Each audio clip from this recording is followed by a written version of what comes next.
Costa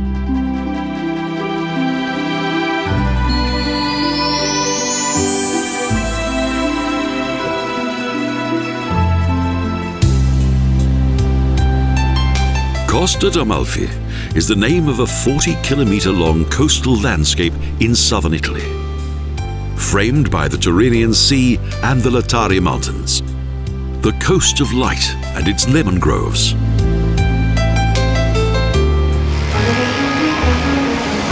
Sorrento is capital of a vast bay with the mansions and grand hotels of the last century, extending on a cliff above the sea.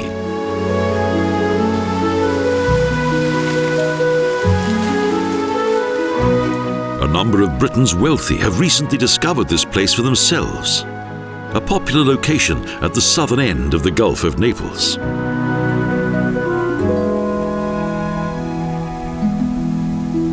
Sorrento's secrets lie hidden in numerous cloisters, gardens and courtyards, and within the footsteps of European history.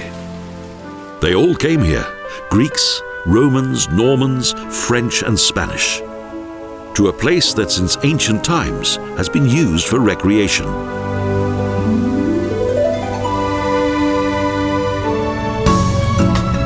Until the end of the 19th century, the Amalfi coast was mainly accessible from the sea, but later a road was built.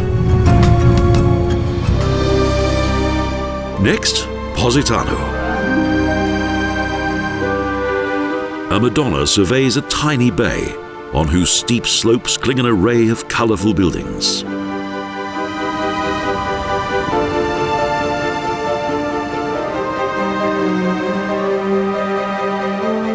And here the church of Santa Maria Assunta with its campanile and striking image of a sea monster.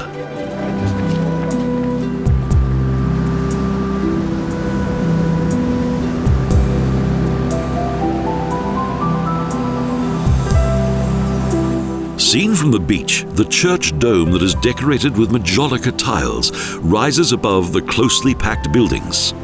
Picture postcard perfect.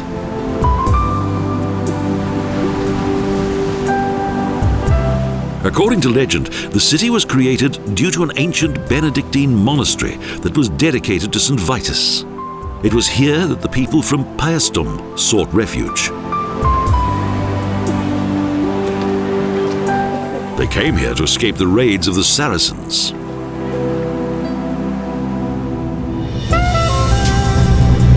Between Sorrento and Vietri sul Mare, the coastal road winds its way along mountain slopes, a dream route of both sea and sky.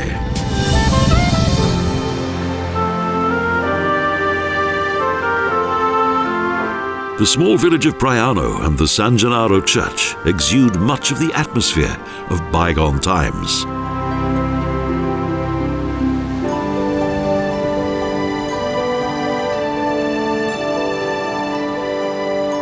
The buildings were constructed on the craggy cliffs of Capo Sottile, and the coastline has a fjord-like shape.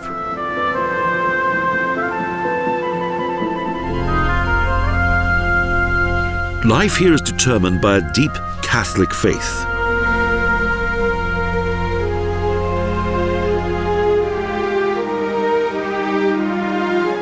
For some centuries, this coast was forgotten by the world.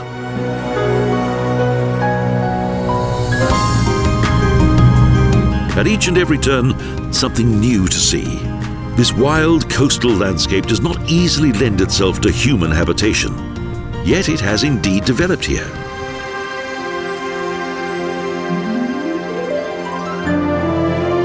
Amalfi, beating heart of the coast, today a world-famous resort, squeezed into the mouth of a valley of mills.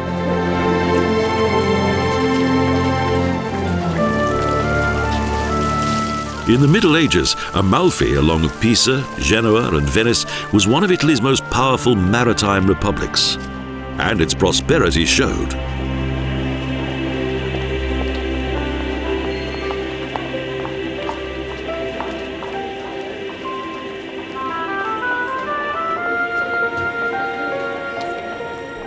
The cloister of the Duomo Sant'Andrea was built in the 13th century, and between its Arabian and Spanish pillars contains Amalfi's past aristocracy.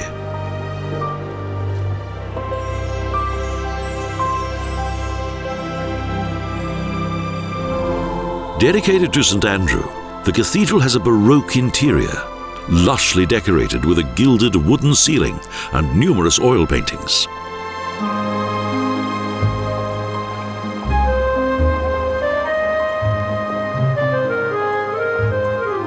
Magnificent art of the early 18th century.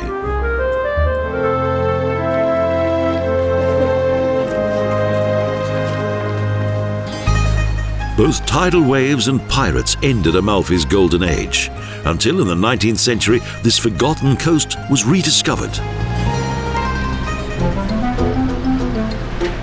In the Middle Ages, Amalfi was also a major centre of papermaking.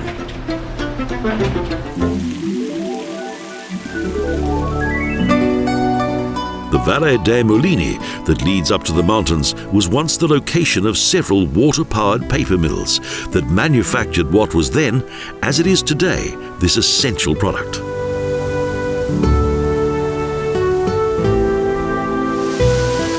Residues of cotton were milled in large stone troughs of water, which resulted in a pulp.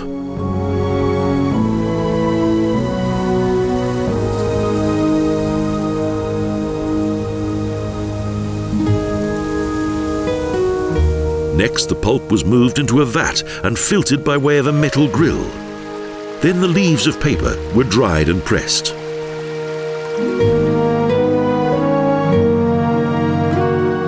High above the coast is Ravello, that in the 9th century belonged to the League of Cities of the Amalfi Republic and served as a defence against the Normans.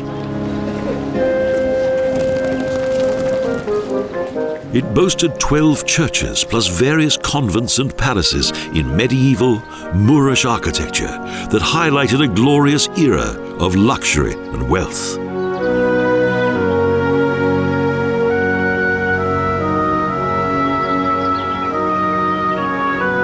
Later, rich families of merchants had sumptuous villas built here that have since been transformed into luxurious hotels.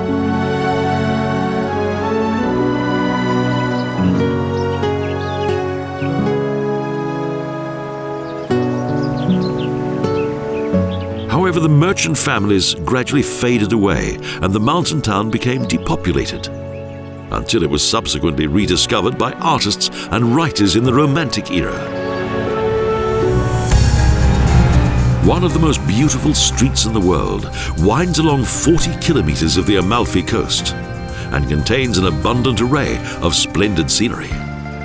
The picturesque town of Satara is a traditional fishing village with boats in the small harbour and the strong smell of fish.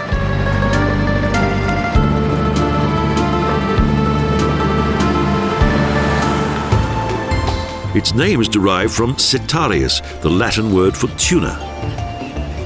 The fishermen here go to sea late at night, as they have done for centuries.